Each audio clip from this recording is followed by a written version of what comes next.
Melayu bukan malas. Presiden Keadilan Datuk Seri Anwar Ibrahim berkata naratif Melayu malas melukakan hati orang Melayu. Saya kata bagi peluang, soal kemalasan sudah dijawab ratusan tahun.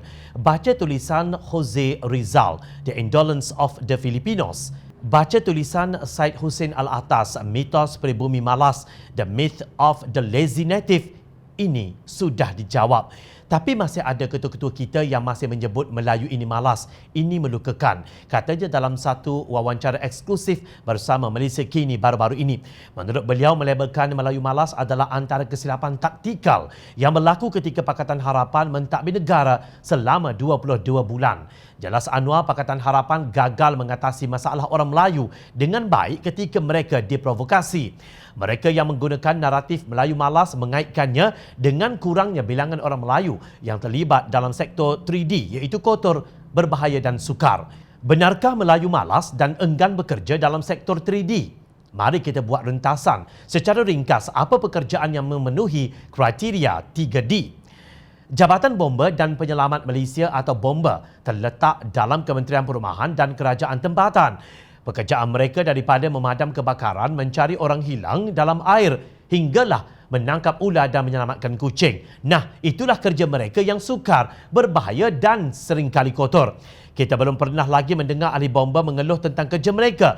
Walaupun semua maklum terdapat anggota yang terbunuh ketika menjalankan kerja tersebut. Rakyat sangat mengagumi dedikasi mereka dalam menjalankan pekerjaan. Bayangkan jika ahli bomba malas memadam api, malas mencari orang hilang dalam air, malas menangkap ular di dalam rumah anda dan malas menyelamatkan kucing kesayangan anda.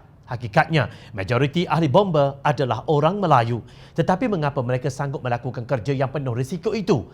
Malah pekerjaan sebagai anggota bomba jauh lebih berbahaya berbanding dengan kerja mengangkut sampah. Jawabnya ialah semangat patriotisme.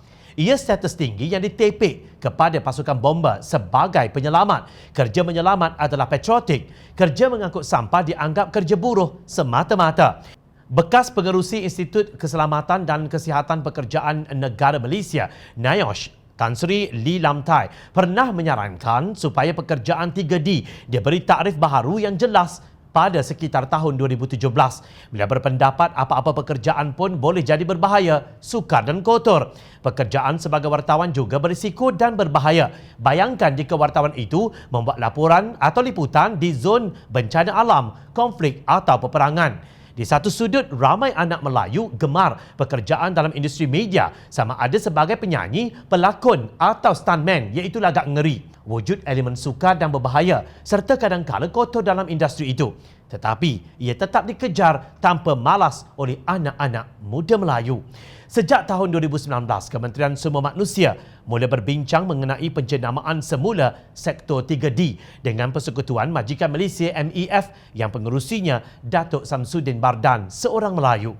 Ramai pengerusi syarikat berkaitan kerajaan, badan berkanun, ahli lembaga pengarah juga orang Melayu.